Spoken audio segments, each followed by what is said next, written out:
নমস্কাৰ বন্ধু বান্ধৱীসকল, মোৰ নতুন এটি ভিডিঅ'লৈ আপোনালোকক স্বাগতম জনাইছোঁ।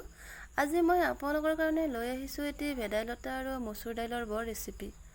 আপোনালোকে চাগে জানে বনাবলৈ, তথাপিতো মইনো কেনেদৰে বনাওঁ তাকেই দেখাম। প্ৰথমতে মই আমাৰ বাৰীতে থকা ভেদাইলতাৰ পাত আৰু তাৰ তলতে থাকে জলকীয়া গছৰ পৰা জলকীয়া ছিঙি লৈছোঁ।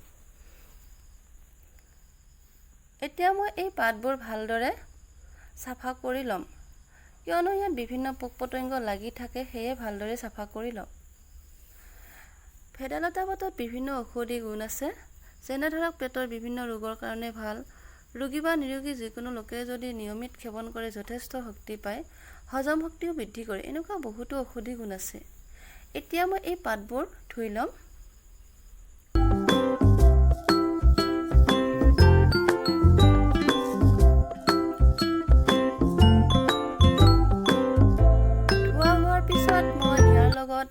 মচুৰ দাইল, জলকীয়া, পিঁয়াজ, আদা, নহৰু এই আটাইবোৰ উপাদান একেলগে মিক্সি জাৰত দি মই এটি পেষ্ট বনাই ল'ম।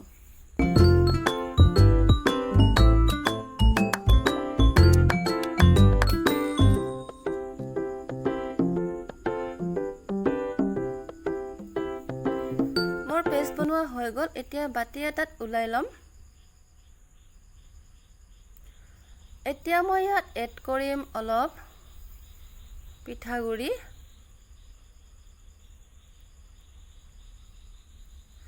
হালধি গুড়িও দি দিম অলপ, সোৱাদ অনুসৰি নিমখো দি দিলোঁ। অকণমান পানী দি ভালদৰে মিক্স কৰি ল'ম।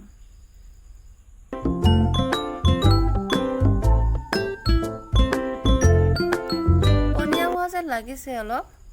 এতিয়া মই আকৌ অলপ পিঠাগুড়ি দি দিম। এনেকৈ মিহলি কৰি ল'লোঁ। এতিয়া মই লোৰ কেৰাহী এটাত অকণমান সৰিয়হৰ তেল দি কেৰাহীটো গৰম হোৱালৈকে ৰখিম। গৰম হোৱা যেন লাগিছে। এতিয়া মই এটা এটাকৈ বৰ ভাজি যাম।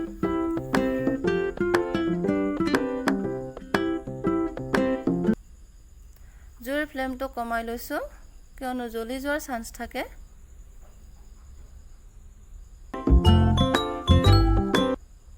তলৰ ফালে হোৱা যেন লাগিছে। লাহে লাহে ওলটাই দিম যাতে ভাঙি নাযায়। এনেকৈ লাহে লাহে লৰাই দিব লাগে।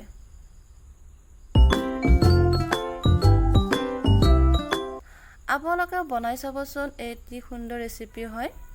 মই এনেদৰেই বনাওঁ ভেদাইলতা আৰু মচুৰ দাইলৰ বৰ ৰেচিপিটো। এতিয়া মই এই আটাইবোৰ বৰ এখন প্লেটত নমাই ল'ম। যদি আপোনালোকৰ ভিডিঅ'টো চাই ভাল লাগিছে, তেনেহ'লে লাইক, শ্বেয়াৰ আৰু ছাবস্ক্ৰাইব কৰিব নাপাহৰিব।